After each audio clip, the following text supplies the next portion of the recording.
Welcome on into another episode of Same But Different, The Godfather Edition.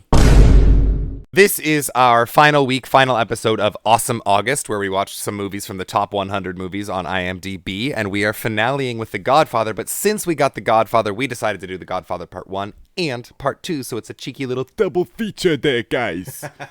2 kneecaps for the price of 1. Derek over there, is gonna go first. So take it away, Derek. Let's hear what you thought. Okay, The Godfather Part 1, widely regarded as the best movie ever made. A lot of people think this. Let's get into it. The script, story, character, development, plot, all that good stuff. Marlon Brando plays an aging Vito Corleone. Corleone? We're probably going to butcher a lot of Italian here. Apologies. Potato, tomato.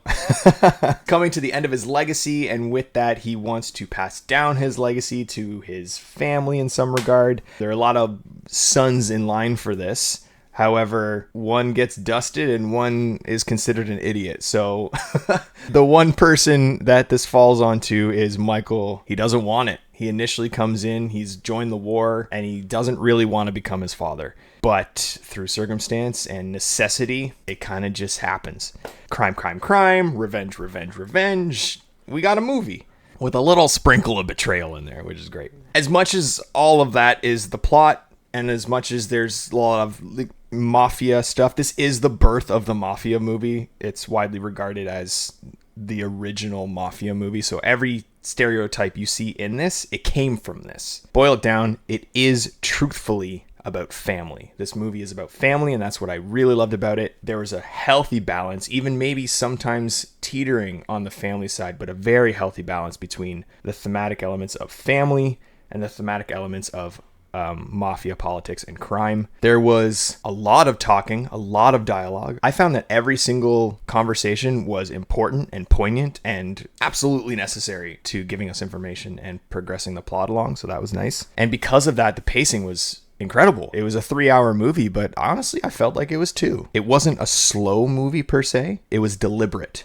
and I think there's a difference. The opening was fantastic. It laid the groundwork for all of your characters, all of their motivations, all of their intentions, all of their wants and needs. You knew exactly what their positions were within the family. Therefore, you could immediately understand and be impacted by their choices that came later in the story. I don't agree. Arguing the convoluted part or the fact that all of the characters were set up nicely? I guess I'm not arguing either of those points. I just didn't like the first 20 minutes. All the characters are very unique and motivated and have a strong presence whenever they're on screen. Yes, you can say they're all just mafia mob members, and there is obviously that blanket character trait for everybody. But each one of them had their own little quirks, like Sonny had his temper, Michael was calm, cool, collected, and didn't want to join the family. Vito was this King Fredo, who is, the bumbling idiot who wanted to be part of the family, but nobody really wanted him to be there. Of course, had all the women who were completely useless plot points. No. Unfortunately. How crazy 50 years old a Francis Ford Coppola movie not honoring women the way they should be. Yeah, crazy. I don't like to use the excuse that it's the product of its time, because there have been many movies that have been made nowadays that take place in the past that give characters and voices to their women, because we've learned from our mistakes, obviously, for the most part. Well, not for the most part, but we've learned a little bit. But for a movie that was made in the 70s, taking place in the 40s, I feel like that's just par for the course. I misspoke earlier. They're not plot points. They're plot devices. They're just there to serve the men. What's suffrage? Killing women is suffrage. Oh, fuck. Yeah.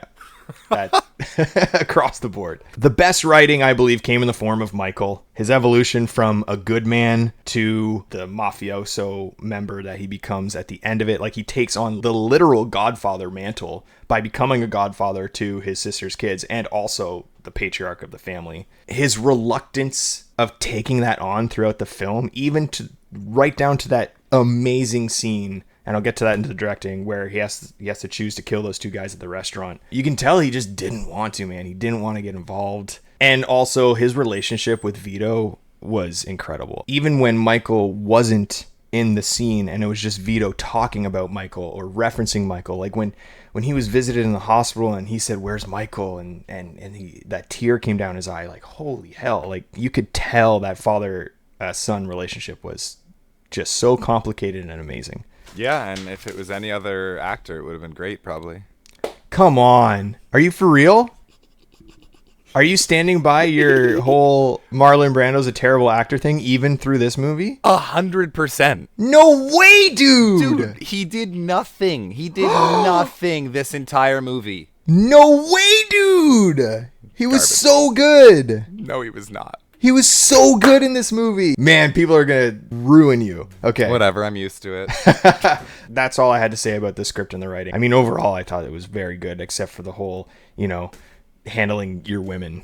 But that's just, for lack of a better term. I didn't expect to like it. I liked it more than I thought I was going to. Okay. I liked it more than I shit all over it the last few weeks, for sure. Okay. I did think it was a good movie. It was absolutely good. You can throw me in the minority for sure, because I will never, ever call this one of the best films ever made. I actually objectively am surprised it's got the acclaim that it does. Really?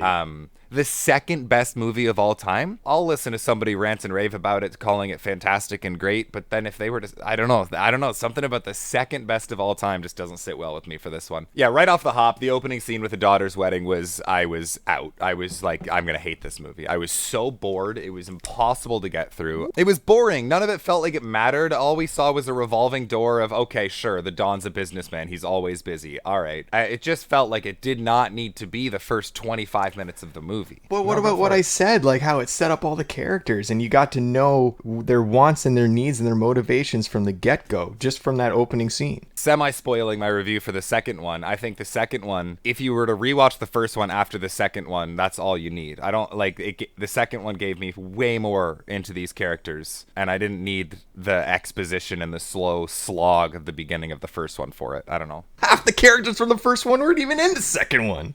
Yeah, and all the ones that mattered were. Brando was trash. He was a cartoon character. He didn't emote at all, except for maybe, like, after he came back from the hospital, I'll give him a little bit more praise. They gave him at least some character traits. I can't fathom why people enjoyed his performance. He sounded like a deflating balloon. I'm glad he refused his Oscar for this movie because he didn't deserve it.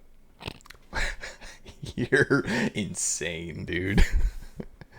He was fantastic.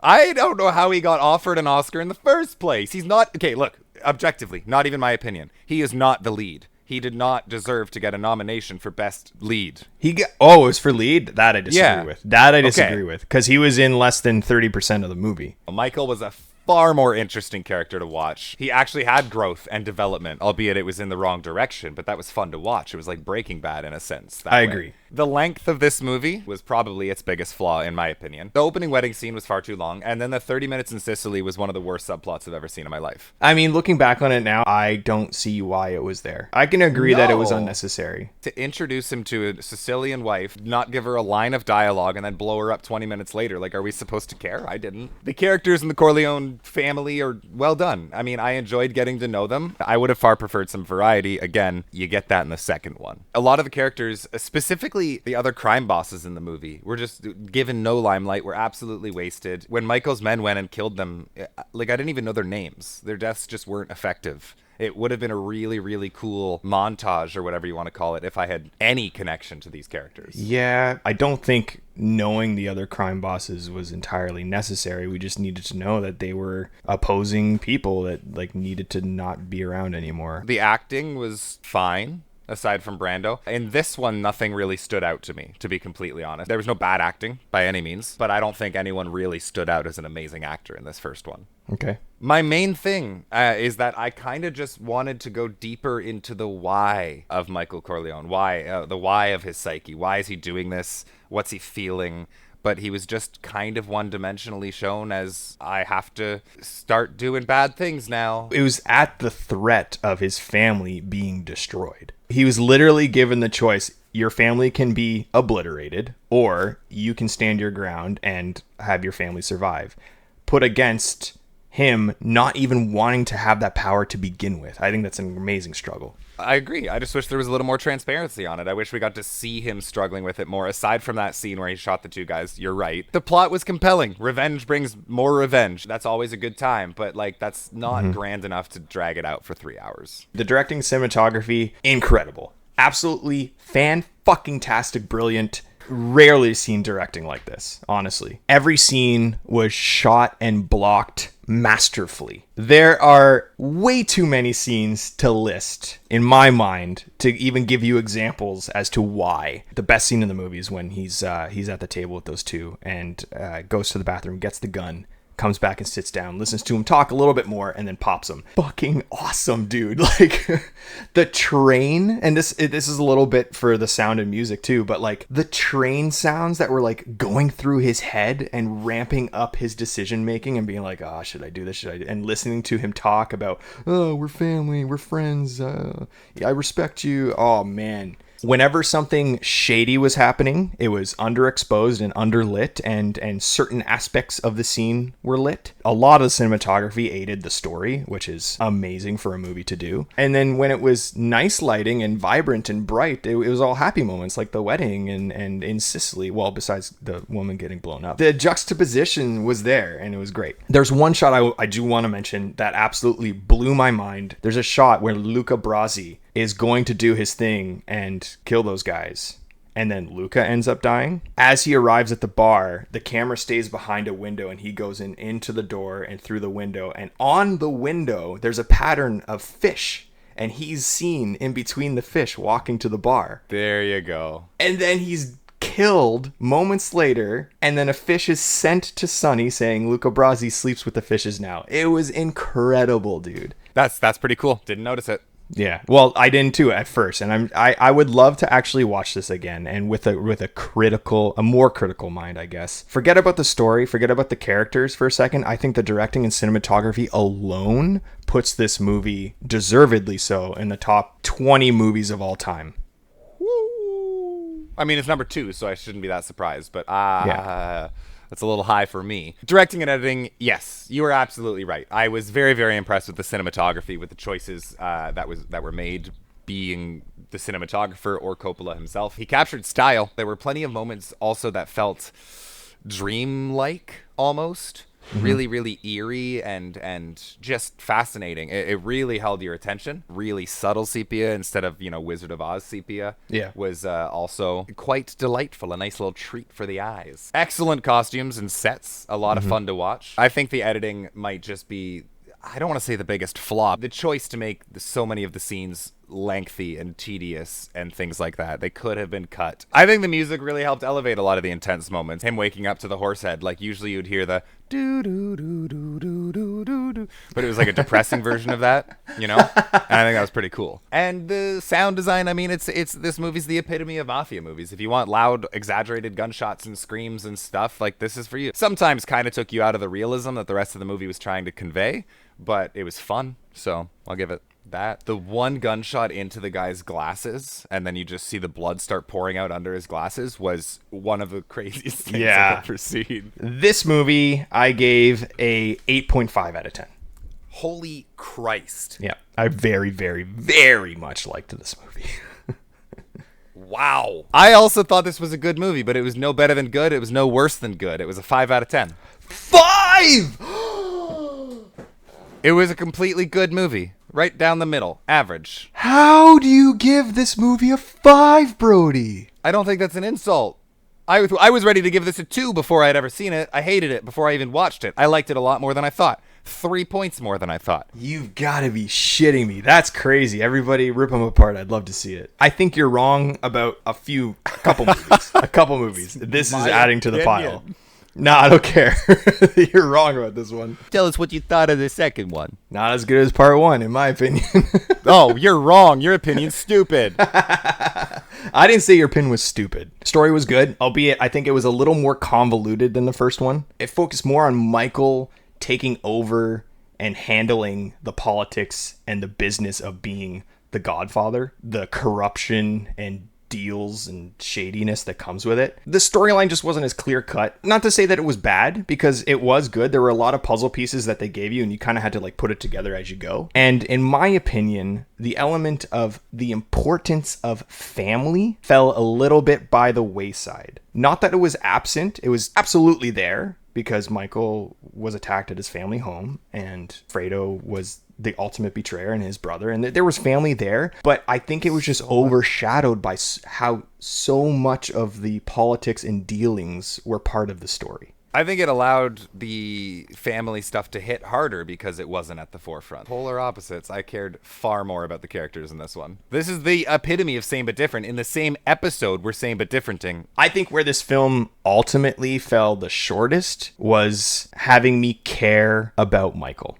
I wanted this movie to make me care about Michael as much or even more so than the first one, because this movie is supposed to be more about Michael, because he's the Godfather now. He's got to deal with that shit. He was just making decisions that made him look like a bad guy and just covering his own skin the entire movie, which is understood. I'm not saying that's a bad thing. I'm just saying that, like, I didn't care. He was a bad dude. Hit his wife at one point. He only wanted another son from her because the first one he thought wasn't good enough, or like there was something defective with him. There was a miscarriage. Was it a boy? How is that your first response? Right? Exactly. All of the feelings they gave me for Michael from the first one were just kind of like erased for this one. And it was kind of sad, because I wanted to continue to care about whether or not Michael is a good person at heart. And I just don't think this movie gave that to us. No, because he's not. That's the point. I think, going back to my Breaking Bad example, I think you're supposed to hate him more and more with every passing 10 minutes of putting these movies together. Like a 6.5 hour journey. Yeah. You start by liking him and you watch him descend into pure villainy. I think that's the point. I know it's the point for him to, like, he is a bad person and he does bad things. There should always be this like moral ambiguity, even if it's just a little bit, to be like, oh, well, that was a nice thing, but he's gonna kill his brother now. Oh, but this is a nice, like, there should always be that argument. 10 times better than the first one, in my opinion. This one actually engaged me. From the get-go, when we got to see young Vito Corleone running around, I was engaged. And then the flashing back and forth, getting to see Robert De Niro playing him in the early 1900s was fascinating. But most of what engaged me was the character work and the time jumps more than the story itself. I do agree the story was a little bit sloppy. As soon as I might have been getting bored like the first one did to me, they brought me right back. I would have rather the second movie just be a Vito movie, a Vito prequel, and then the third movie they can finish up stuff. That would have been cool. Yeah. And yeah, Robert De Niro did a much better job portraying Vito Corleone than stupid Brando. I agree. Oh, wow. But Marlon Brando was great. No. Al Pacino really stepped up his chops in this game. Holy Christ. His acting was superb. The scene with Diane Keaton about the abortion. Mm-hmm. Oh my God. That was terrifying. So scary. And I do say he has become pure evil. Mm-hmm. Even the Don before him. And I think this makes it fascinating that we don't get glimmers of hope from Al Pacino in this one. Because even Don Corleone before him had a little bit of heart. There were little inklings of humanity in him, and those are just gone with Mike, and that's cool. I didn't want a rinse and repeat. The scenes between him and Fredo after he found out that Fredo betrayed him were so intense and fun to watch. I had no idea the actor who played Fredo could act like that. Yeah. Oh my God, was that, and it did something so amazing, because you got no glimpse of this in the first one, but it allowed us to have empathy for how pathetic Fredo was. I don't say, I see he's still a little piece of shit and an idiot and a loser. And then even Connie, the sister, pleading on Fredo's behalf. Like, all of this character work and family work, Derek, was very impressive and could have been implemented in the first one before it all became too far gone. The plot did what these sorts of movies do, not just Godfather, but just this, a boring beginning, some religious ceremony, then it gets like really, really good and intense for like an hour, and then kind of just wraps up slowly and messily. Nothing too exciting about the actual plot, other than just watching him become more and more evil. When he just closes the door on Diane Keaton at the end, I was like, fucking hell. It happened to her twice at the end of both movies. The end of this movie felt like it was just trying to grab the magic from the first one, with like the montage of kills and the closing the door on Kay again. There were just a few things where they're like, let's just do it again. It's in honor of the original. And then just to point that I love Robert Duvall. That's all. I just want to put that out there. Oh, Tom. Like, throughout both movies, he was kind of one note in a way, but also Robert Duvall's like the king of micro expressions. And even if he's just sitting there listening, I can see what he's feeling, and it's really cool. It was much more of a strategic chess game than the first one was. Michael was always 2 steps ahead of everyone, to the point where, like, he specifically asked Tom to wait outside during that one meeting at one point because he knew he was going to start accusing people of betraying him. And then later he'd be like, Tom, I didn't let you in on any of that information, therefore I trust you the most because you don't know anything. Directing and cinematography, I don't know what I can say about this that I didn't already say in the first one. Again, same director, same cinematographer. You already mentioned this for the first one, but I think the production design in this one far surpassed the first one because they were playing with 2 generations and they nailed it without any CGI or anything like that. It was all practical. Fucking fantastic. The editing in this one was far superior than the first one because they had to play with 2 different generations. The decision where to cut and what scenes to parallel each other, it was perfect. Whatever was happening in the flashbacks, the way they edited it, it was just paralleling with Michael's journey as well. And I think that was brilliant. I don't have too much to say on directing and editing and cinematography either. Part 2 is a bigger movie. It was a bigger budget. The imagery, the vast sets being 2 different, Sicily, they tried it in the first one. It just didn't work. But and the hordes of extras. Oh my God. Yeah. Like, I know you were talking about the blocking and everything in the first one. I was in awe at like the bustling city streets, especially in the Vito scenes and the flashbacks. Coppola made the choice he would keep the camera far away. So it's like you were looking in on it rather than being in the midst of it, and it's almost like you're there watching, like you're in the movie watching the movie. I don't know how to explain it, but it was really, really cool. My final verdict on this movie, I liked the first one better, but not by much. Honestly, I hold these movies both very much in high regard, and they're very much on the same playing field for me. 8 out of 10. I thought the first one was just a decent movie. This one was actually a very good movie. I really enjoyed it, and I also gave it an 8 out of 10. Hey, okay. At least we can agree on that. I like that. There you go. Godfather 1 gets an 8.5 from Derek and a 5 from me. Godfather 2 gets an 8 from Derek and an 8 from me. It is blasphemous that you give this a 5, that you give the first one a 5. That's not a bad rating. I'm not IMDb. A 5 doesn't mean it's bad. A 5 means it's right exactly as just there. I'm so glad I've seen these movies. Me too. It's been a long time of people being like, you haven't seen the fucking Godfather and you call yourself a cinephile, you fucking buffoon.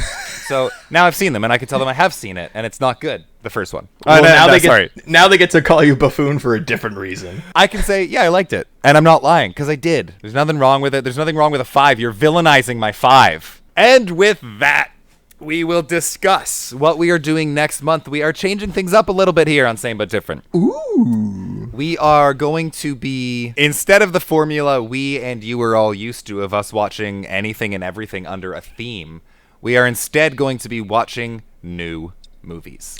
We're going to keep things a lot more topical. Now, they're not going to be brand new. The brand new movies that we get to see the week they come out, we will still be doing our regular reviews of those as soon as we can. What we are doing is movies that are within a window of 2 months. So for September, which is Friday, we are going to be throwing all the new releases from July into the hat of Destiny. Time to become relevant. Maybe, probably not, though. I have some movies in the hat. Only one hat of Destiny. And we're gonna see what we get. Let's see what we're going to watch first. I'm excited. Dun, dun, dun, dun, dun, dun, dun, dun, dun, dun. They cloned Tyrone. Hey, all right. Easy access. It's on Netflix. Perfect. This was one of my favorite trailers from a while ago. I was really, really into this. They Cloned Tyrone, a series of eerie events, thrusts an unlikely trio onto the trail of a nefarious government conspiracy in this pulpy mystery caper. Oh, I'm so excited. I'm also very excited to see John Boyega in something because I haven't seen him in a while. That is the end of Awesome August, and that is the end of this episode. As always, if you liked what you just watched, if you enjoy our content, please like, follow, subscribe. Send us a message being like, what's up, you fucking idiots? And 5 out of 10, what the fuck? Yeah, don't send me that. I don't need to hear it. But we appreciate you as always. Absolutely come back next week as we start our, we don't really have a name for it, reviewing newer movies. That's what we're going to do. And our first one is They Cloned Tyrone. Love it. We'll see you there. Movies are awesome. Love you. Bye. Ciao. Bye. No way, dude.